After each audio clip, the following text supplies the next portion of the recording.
প্রিয় অষ্টম শ্রেণীর শিক্ষার্থীরা, শুভেচ্ছা নিও।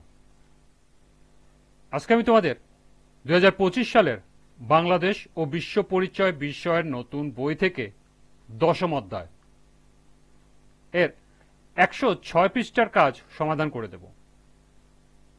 প্রথমে তোমাদের বলবো, যারা আমার চ্যানেলটি সাবস্ক্রাইব করো নাই তারা আমার চ্যানেলটি সাবস্ক্রাইব করবে এবং আমার সাথে থাকবে। তাহলে চলো আমরা ক্লাস শুরু করি। দশম অধ্যায় 106 পৃষ্ঠার কাজ, জনসংখ্যা নিয়ন্ত্রণে বেসরকারি সংস্থার ভূমিকা সংক্ষেপে আলোচনা করো। তো চলো এখন আমরা এর সমাধান দেখে নিই। জনসংখ্যা নিয়ন্ত্রণে বেসরকারি সংস্থাগুলোর ভূমিকা অত্যন্ত গুরুত্বপূর্ণ। সরকারি প্রচেষ্টার পাশাপাশি বেসরকারি সংস্থাগুলো জনসংখ্যা বৃদ্ধি রোধে নানা ধরনের উদ্যোগ গ্রহণ করে থাকে। জনসংখ্যা নিয়ন্ত্রণে বেসরকারি সংস্থার ভূমিকা নিম্নে উপস্থাপন করা হলো। 1. কমিউনিটি ভিত্তিক পরিবার পরিকল্পনা প্রকল্পের আওতায় পরিবার ছোট রাখার পরামর্শ, মা ও শিশুর স্বাস্থ্য, টিকা, ইনজেকশন ও পুষ্টি বিষয়ে সেবা প্রদান করা হয়। 2.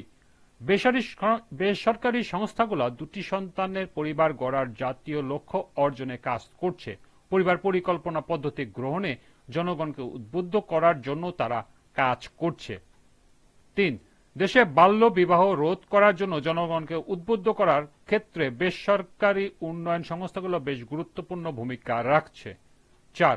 নারীদের অর্থনৈতিকভাবে স্বাবলম্বী করার জন্য বিভিন্ন প্রশিক্ষণ ও কর্মসংস্থানের সুযোগ তৈরি করা, যা তাদের পরিবার পরিকল্পনা গ্রহণে উৎসাহিত করছে।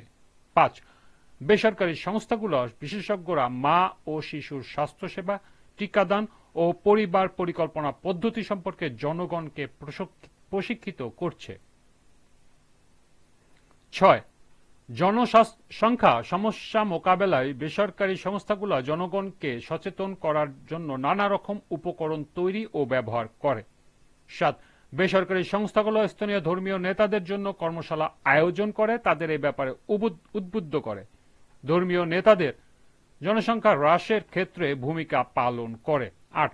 নারী ও পুরুষ শিক্ষার সুযোগ বৃদ্ধি করা, যা তাদের সচেতনতা ও জীবনযাত্রার মান উন্নয়নে সহায়তা করবে।